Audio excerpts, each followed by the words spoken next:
მე ერთ-ერთი ამ პლანეტის დიასახლისი ვარ და აქ ჩვენთან არის სიყვარული, სიკეთე, ერთად შევქმნათ სამყარო, სადაც იქნება სინათლე, სიყვარული და ბედნიერება. მოგესალმებით. თქვენ უყურებთ გადაცემას იასამნისფერი პლანეტა, მე მისი წამყვანი ქეთა ტრაპაიძე გახლავართ. დღეს ჩვენი გადაცემის სტუმარია მწერალთა კავშირის წევრი, მხატვართა კავშირის წევრი, ასევე მიღებული აქვს ძალიან ბევრი პრემია, მათ შორის ანა კალანდაძის და გოგლა ლეონიძის ოქროს ნატრის ხე, უნიჭიერესი ქალბატონი ნანა მომცელიძე.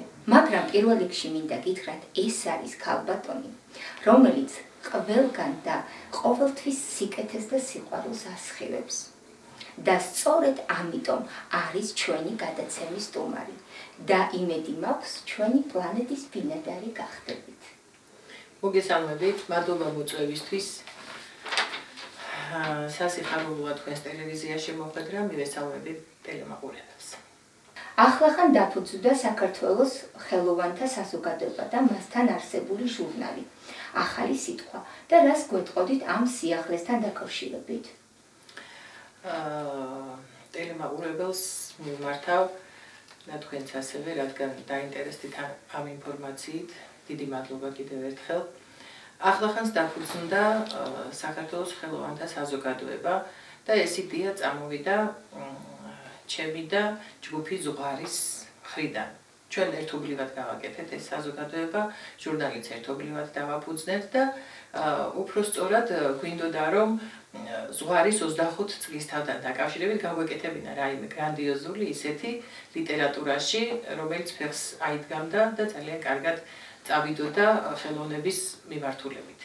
ამიტომ ჯგუფ ზღვარს ვიცით ჩვენ რომ 12 ოქტომბერს 25 წლის იუბილე გავუკეთეთ, ჩვენვე დავაორგანიზეთ და ჩემი ორგანიზებით გაკეთდა ეს საღამო და სწორედ იდეაც გაჩნდა რომ ჩამოგვეყალიბებინა ეს საზოგადოება და დაგვეფუძნებინა ახალი ჟურნალი. ჟურნალი ახალი სიტყვის პირველი ნომერი სწორედ ჯგუფი ზღვარის 25 წლის იუბილეს მიეძღვნა და აი ჩემი და ბიჭების, ჩემი ზღვარელების ერთობლივი გადაწყვეტილებით დაფუძნა სწორედ ეს საზოგადოებაც და ჟურნალიც. ვიცი რომ თქვენ ჟურნალისტი იყავით, ამ პერიოდის შესახებ როგორ გაიხსენებთ? იცით რა, მე სპეციალობით ჟურნალისტი არ ვარ, მე ფილოლოგი ვარ სპეციალობით და იურისტი, მაგრამ ჩემი ცხოვრების გარკვეული ეტაპი აჭარაში მოღვაწეობის დროს მოღვაწეობდი ტელევიზია TV12-ში, სადაც რამოდენიმე საავტორო გადაცემა მივყავდა და ძალიან ლამაზად მახსენდება ეს წლები, იმიტომ რომ საკმაოდ რეიტინგული გადაცემები იყო. იყო აკადემიური საათი, ფილმოთეკა მიმყავდა კიდე საავტორო გადაცემა 12-12-ზე თვითონ ტელევიზიის ხელმძღვანელთან ერთად, ასე რომ ძალიან კარგად მახსენდება და ძალიან ბევრი რამ ვისწავლე. გავიზარდე როგორც ჟურნალისტი. მიუხედავად იმისა, რომ მე სპეციალობით არ ვარ ჟურნალისტი, ძალიან ბევრი რამე მასწავლა ტელევიზია და იქ თანამშრომლობა. როგორი ბავშვი იყავით და რა იყო თქვენი ოცნება ბავშვობაში? ბავშვი ვიყავი ძალიან წყნარი და მშვიდი. სხვათა შორის ეხლა ცოტა მწარედ მახსენდება ხოლმე, ცოტა არ იყოს ძალიან დამთმობი ბავშვი ვიყავი, აი როდესაც კარგ სათამაშოს მაჩუქებდა თუნდაც ბიძა, თუნდაც დედა, მამა და ასე შემდეგ. იმ წუთშივე თუ კი ვინმე მთხოვდა, ასაჩუქრებდი, ამ საჩუქრებს გავცემდი ხოლმე და მე მეც თამაში მინდოდა და მივიდოდი მათამაშეთ მეთქი, სულ ტირილი მიწევდა, იმიტომ რომ აღარ მიბრუნებდნენ, აღარც მათამაშებდნენ, და ძალიან მწარედ მახსოვს ეს ბავშვობის საკმაოდ გამყვავთ სხვათა შორის, საკმაოდ ხანი ლამის მახსოვს ერთხელ რომ ისეთი საჩუქარი გავეცი, რაც მეც ძალიან მიყვარდა რაღაც 10-11 წლის ასაკში და როდესაც მეც მინდოდა მასთან მქონოდა შემხებლობა და ერთობლივად გვეთამაშა რაღაცა უარით და ეს ძალიან მწარედ მახსოვს, ისე მწარედ რომ აი მთელი ღამე ვტიროდი და ესეთი რა ვიცი, რაღაცა ცოტა ისეთი ბავშვი ვიყავი რა. შვიდი და წყნარი.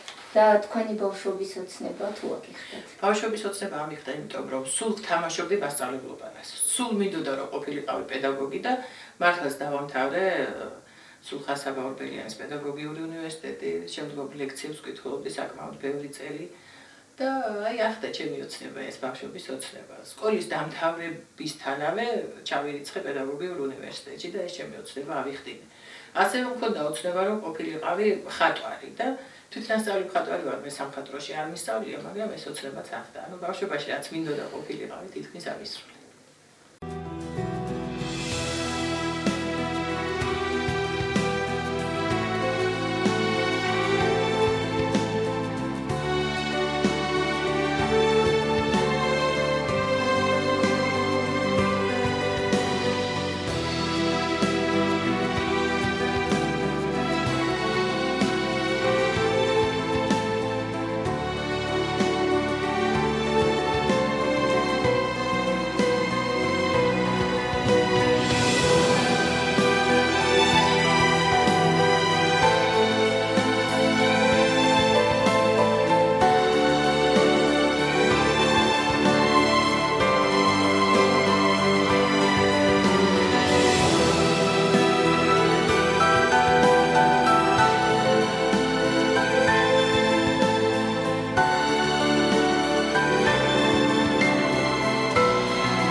კარიერა თუ ოჯახი?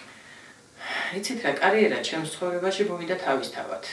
არასოდეს არ მქონია მიმართულება ის, რომ ანუ კარიერისტი არ ვარ.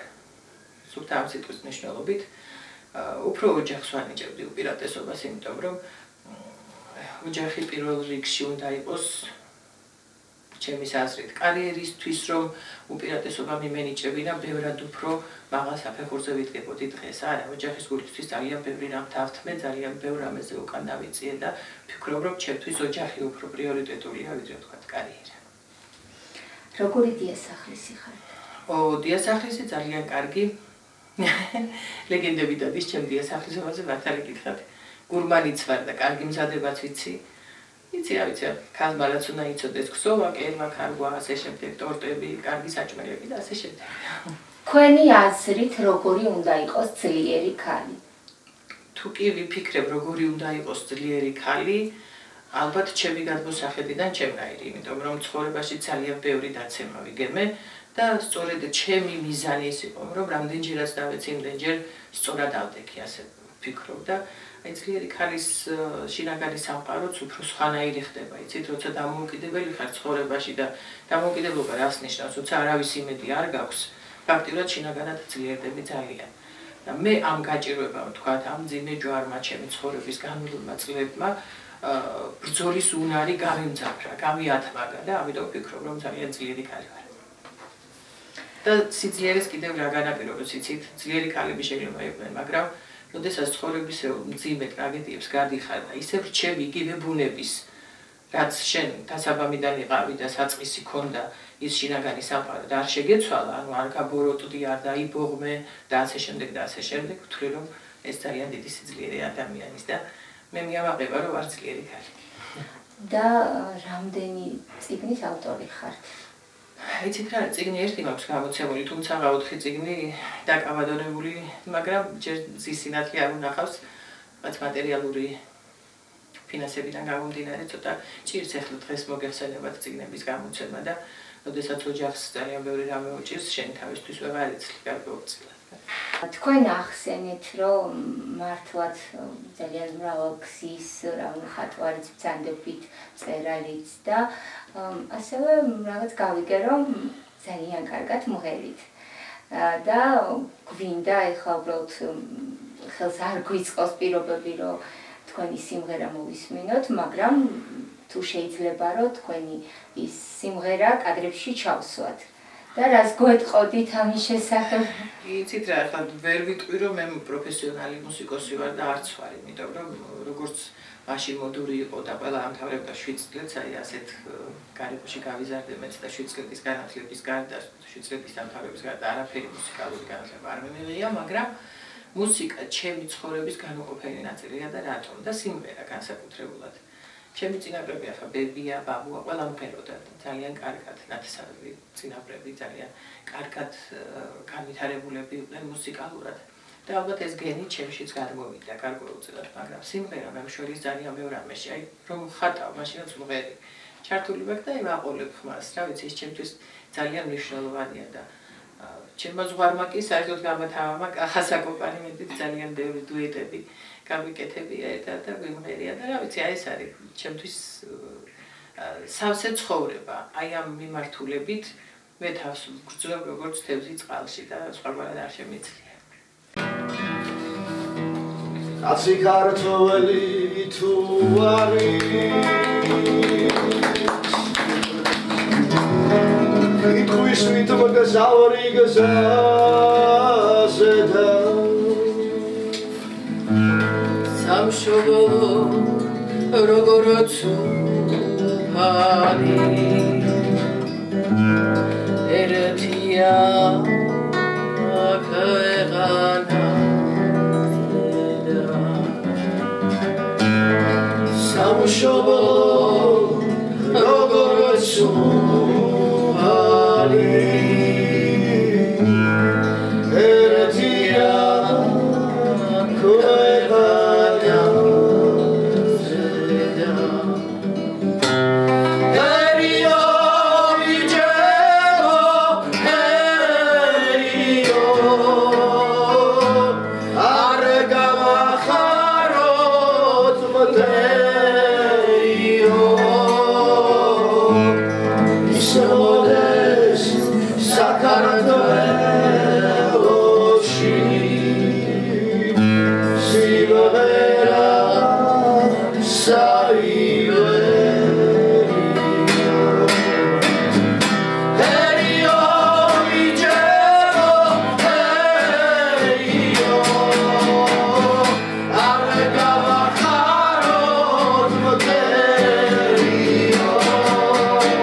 პოპულარიზაციას უწევთ და ეხმარებით მათ და ამის შესახებ რომ გითხრათ.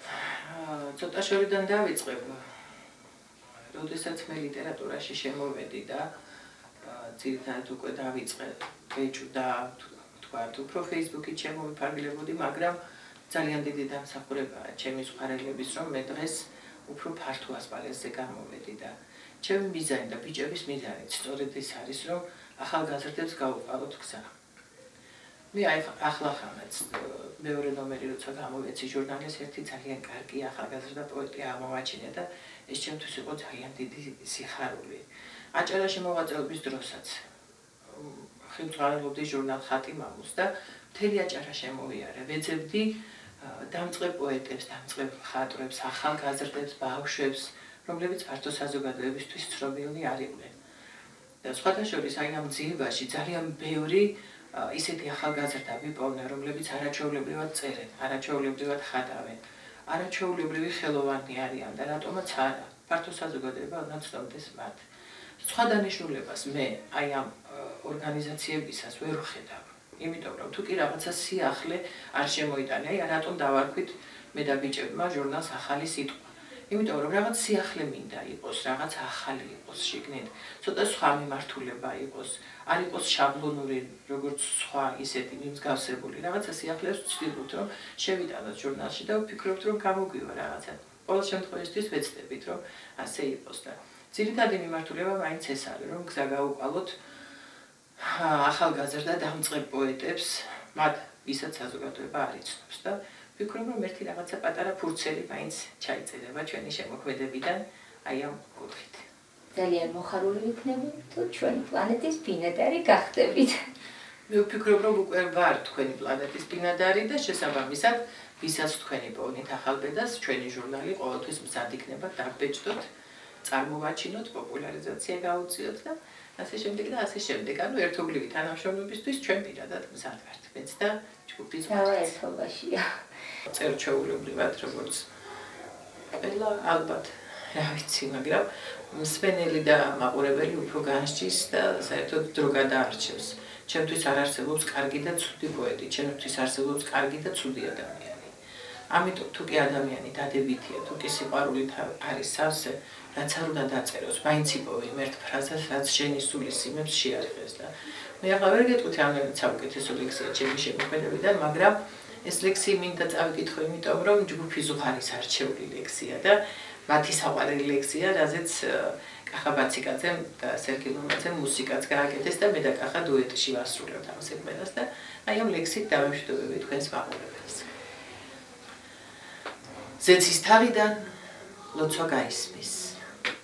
სიცოცხლე ახლა სულ სხვა ხიბლია.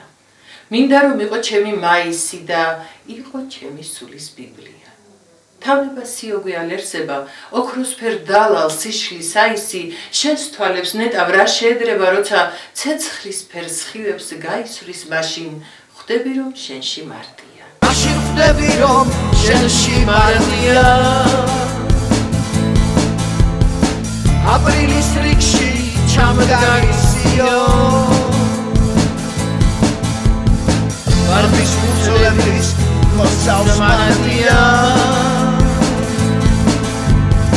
მინდა ეგებში გამოგარჩიო.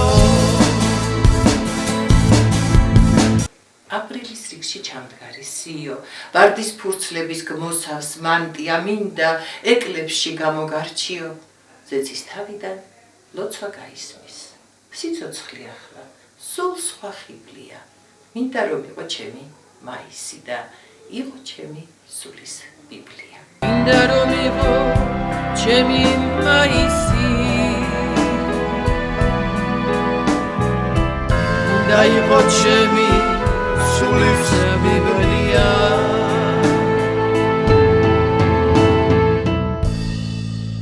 ამ ლამაზი ლექსით მინდა დაგემშვიდობოთ და შემდეგი გადაცემა ისევ საინტერესო იქნება, საინტერესო სტუმართან ერთად.